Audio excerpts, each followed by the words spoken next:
আজকের সাংবাদিক বৈঠক বেশ কিছুদিন বলে নয়, যেদিন থেকে আপনার নির্বাচন ঘোষণার পরে বিভিন্ন রাজনৈতিক দলের প্রার্থী ঘোষণা হয়েছে, সেদিন থেকেই আমরা সোশ্যাল মিডিয়ায় পোস্ট দেখছি যে অমুক ভূমিপুত্র দাঁড়িয়েছে। তারপরে আরেকটি রাজনৈতিক দলের যখন একজন প্রার্থী ঘোষণা হলো, তখন আবার শুরু হলো তরজা। বিভিন্ন নিউজ পোর্টাল তরজা শুরু করলো যে এ জিতবে না ও জিতবে, সিউড়ির দুই ভূমিপুত্রের যুযুধান লড়াই। এখন বিষয়টা হচ্ছে যে ভূমিপুত্র, এখানে তিনজন প্রার্থী অলরেডি ঘোষণা হয়েছে তিনটি রাজনৈতিক দলের পক্ষ থেকে। প্রথম ঘোষণা করেছে সিপিআইএম, তারপরে বিজেপি, তারপরে হচ্ছে টিএমসি। এরপরে আমরা সোশ্যাল মিডিয়ায় দেখলাম, প্রথম কথা হচ্ছে যে যারা আমাকেও ভূমিপুত্র বলে সম্বোধন করে কয়েকটা লেখালেখি পোস্ট করেছেন বা খবর করেছেন, তাদের আবেগকে ধন্যবাদ জানাই। আর যারা করেননি, আমাকে বাদ দিয়ে কন্ট্রাস্ট করেছেন শুধুমাত্র বিজেপির প্রার্থী এবং তৃণমূলের প্রার্থীকে দিয়ে, তাদেরকেও ধন্যবাদ জানাই এই কারণের জন্য যে কনসেপ্টে ওনারা বলছেন যে আমরা ভূমিপুত্র সিউড়ির, সেই কনসেপ্টে আমি অন্ততপক্ষে ওদের মতো ভূমিপুত্র নই। কারণ আমার কনসেপ্টে ভূমিপুত্র হচ্ছে যে ভূমিতে ভূমিষ্ঠ হবো, সেইটাই হচ্ছে ভূমিপুত্র, সেই জায়গার তিনি হচ্ছেন ভূমিপুত্র। এখন অতীতে আমাদের একটা রেওয়াজ ছিল যে বিবাহের পরে যখন সন্তান হতো মায়েদের, তখন সন্তান হওয়ার জন্য তাকে বাপের বাড়িতে পাঠিয়ে দেওয়া হতো, সেখানে তার আদর যত্ন বেশি হবে বলে, অন্য কোনো কারণ ছিল না।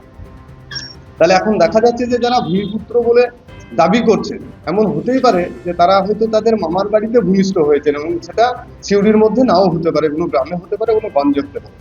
সেই অর্থে ওনারা যে কনসেপ্ট ভূমিপুত্রে দিচ্ছেন, বিশেষ করে বিজেপি এবং তৃণমূল, তাতে তারা এই সিউড়ি শহরের তারা যে ওয়ার্ডে বসবাস করেন, একজন 10 নম্বর ওয়ার্ডে বসবাস করেন, একজন 12 নম্বর ওয়ার্ডে বসবাস করেন, তারা সেই ওয়ার্ডেরও ভূমিপুত্র নাও হতে পারে।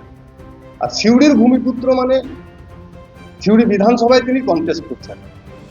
কনসেপ্টটা তারা দিতে চাইছেন সিউড়ির মানুষের আবেগকে কাজে লাগানোর জন্য, যে সিউড়িতে জন্মগ্রহণ করে সিউড়িতে বড় হয়ে যদি কেউ বিধানসভা এলাকায় কোনো রাজনৈতিক দলের পক্ষে প্রতিদ্বন্দ্বিতা করেন, তবেই তিনি ভূমিপুত্র হবেন। একই সময়ে যদি প্রত্যন্ত গাংমুড়ি জয়পুরের কোনো একজন মানুষ, গুণী মানুষ যদি সিউড়ি বিধানসভার প্রার্থী হন, তাদের মতে তিনি ভূমিপুত্র নন। একই রকমভাবে আলুন্দা হোক, শাহপুর হোক, বা যে কোনো গ্রামীণ এলাকার মানুষ হন, তিনি যদি প্রতিদ্বন্দ্বিতা করেন, তিনি ভূমিপুত্র হবেন না। সুতরাং আমি মনে করি যে এই ভূমিপুত্রের যে কনসেপ্ট, এটা সম্পূর্ণ আলাদা।